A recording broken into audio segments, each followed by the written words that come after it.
IndiGo ವಿಮಾನಗಳ ಹಾರಾಟ ರದ್ದತಿಯಿಂದ 5ನೇ ದಿನವಾದ ಇವತ್ತು ಕೂಡ ಪ್ರಯಾಣಿಕರು ವಿಪರೀತ ಪರದಾಡ್ತಾ ಇದ್ದಾರೆ. ಸತತ 5ನೇ ದಿನವೂ ಇಂಡಿಗೋ ವಿಮಾನದ ವ್ಯತ್ಯಯ ಇವತ್ತು. ಬೆಂಗಳೂರು ಏರ್ಪೋರ್ಟ್ನಿಂದ ಇವತ್ತು 49 ವಿಮಾನಗಳು ರದ್ದಾಗಿವೆ ಇವತ್ತು. ಹಾಗಾಗಿ ಮತ್ತೆ ಏರ್ಪೋರ್ಟ್ನಲ್ಲಿ ಹೆಚ್ಚಿದೆ ಪ್ರಯಾಣಿಕರ ಸಂಖ್ಯೆ. ಬೆಳಗ್ಗೆ ಹೊತ್ತು ಸ್ವಲ್ಪ ಕಡಿಮೆ ಇತ್ತು.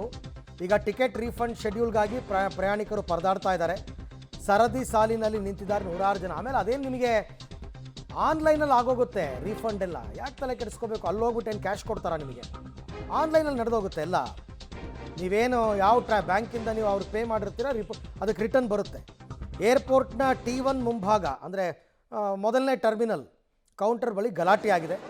ಕೌಂಟರ್ ಬಳಿ ಮಕ್ಕಳೊಂದಿಗೆ ಬಂದ ತಾಯಂದಿರು ಪರದಾಡಿದ್ದಾರೆ. ಮತ್ತೊಂದು ಕಡೆ ಲಗೇಜ್ಗಾಗಿ ಕಾದು ಸುಸ್ತಾಗಿದ್ದಾರೆ ಪ್ರಯಾಣಿಕರು. ಎಂಥ ಎಡವಟ್ಟು ಮಾಡಿಬಿಟ್ಟಿದ್ದಾರೆ ಇವರು ಅಂದರೆ, ಬಂದ ಪ್ರಯಾಣಿಕರದು ಲಗೇಜ್ನೂ ಇಸ್ಕೊಂಬಿಟ್ಟಿದ್ದಾರೆ ಬಿಗಿನಿಂಗಲ್ಲಿ, ಆಯಿತಾ? ಇದಕ್ಕೂ ಕಳಿಸ್ಬಿಟ್ಟಿದ್ದಾರೆ, ಎಲ್ಲಿ ಬೋರ್ಡಿಂಗ್ ಪಾಸು ಕೊಟ್ಟು ಕಳಿಸ್ಬಿಟ್ಟಿದ್ದಾರೆ. ಒಳಕ್ಕೆ ಹೋದ್ಮೇಲೆ ಫ್ಲೈಟ್ ಇಲ್ಲ ಅಂತಾರೆ. ಪಾಪ ಅವರು ಲಗೇಜು ಕೊಟ್ಬಿಟ್ಟು ಅವ್ರು ಎಲ್ಲ ಹೋಗ್ಬೇಕು ಇವಾಗ? ಅವರು ಮೊಮ್ಮಗಂದು ಬರೋಡಾದಲ್ಲಿ, ಗುಜರಾತ್ ಬರೋಡ. ಬುಕ್ ಮಾಡ್ಕೊಂಡಿದ್ರಿ? ನಾವು ಬಹುಶಃ 1 ಮಂತ್ ಆಯಿತು. 1 ಮಂತ್ ಆಯಿತು. ಈಗ ಟಿಕೆಟ್ ಏನು ಕ್ಯಾನ್ಸಲ್ ಆಯಿತು ಹೇಗೆ ಮೇಡಮ್? ಇಲ್ಲ, ಇದೆ ಅಂತಿದ್ದಾರೆ, ಒಳಗಡೆ ಹೋದಾಗ ಗೊತ್ತಾಗುತ್ತೆ. ಬಟ್ ಇಲ್ಲಿ ಇದು ಟಿಕೆಟ್ ಕ್ಯಾನ್ಸಲಿಂಗ್ ಕೌಂಟ್ರ್ ತಾನೇ, ಇಲ್ಲಿ ಯಾಕೆ ನಿಂತಿದ್ರಿ? ಹೌದಾ? ಇದು ಎಂಟ್ರೆನ್ಸ್ ಅಂದರು. ಎಂಟ್ರಿಗೆ ಆ ಕಡೆ ಇದೆ. ಏನು ಸಮಸ್ಯೆ? ಈ ಗೊಂದಲ ಇದೆಯಾ? ಯಾಕೆ ಗೊಂದಲ? ಇಲ್ಲ, ಇಲ್ಲಿ ಯೂಶಲಿ ಎಂಟ್ರಿಗೆ ಇದಿತ್ತು, ಅದಕ್ಕೆ ಅವ್ರು ಕೇಳ್ತೀನಿ, ಚೆಕ್ ಮಾಡ್ತೀನಿ. ಇಂಡಿಗೋ ವಿಮಾನಗಳ ಸಮಸ್ಯೆ ಹಿನ್ನೆಲೆಯಲ್ಲಿ ಪ್ರಯಾಣಿಕರಿಗೆ ಪರದಾಟ ಮುಂದುವರೆದಿದೆ. ಕೆಂಪೇಗೌಡ ಅಂತಾರಾಷ್ಟ್ರೀಯ ವಿಮಾನ ನಿಲ್ದಾಣದಲ್ಲಿ ಕೂಡ ಪ್ರಯಾಣಿಕರ ಪರದಾಟಕ್ಕೆ ಸಾಕ್ಷಿಯಾಗಿ ಒಬ್ಬ ತಾಯಿ ತನ್ನ ಮಗುವಿಗೆ ಊಟ ಮಾಡಿಸ್ತಾರಂಥ ದೃಶ್ಯವನ್ನು ತಾವು ನೋಡ್ತಾ ಇದ್ದೀರಲ್ಲ. ಅವರ ಫ್ಲೈಟ್ ಇದ್ದಿದ್ದು ಬೆಳಗ್ಗೆ 9 ಗಂಟೆಗೆ ಅಂತೇಳಿ, 9 ಗಂಟೆ ಅಂತ ಹೇಳಿ ಬೆಳಗ್ಗೆ 6 ಗಂಟೆಗೆ ಏರ್ಪೋರ್ಟ್ಗೆ ಏನೋ ಬಂದಿದ್ದಾರೆ ಡಿಲೇ ಅಂತ ಹೇಳಿ ತಿಳ್ಕೊಂಡು. ಆದರೆ ಇವತ್ತು ನೋಡಿದ್ರೆ ಮತ್ತೆ 1 ಗಂಟೆ ಹೇಳಿ ಭಾಳ ತಡ ಆಗ್ತಿದೆ. ಹಾಗಾಗಿ ಏನು ಮಾಡೋದು ಅನ್ನೋದು ದಿಕ್ಕು ತೋರಿಸಿದ ತಾಯಿ ಇವತ್ತು ಮಗುಗೆ ಊಟ ಮಾಡಿಸ್ತಾರೆ ಇಲ್ಲೇ ಹೋಟ್ಲಲ್ಲಿ.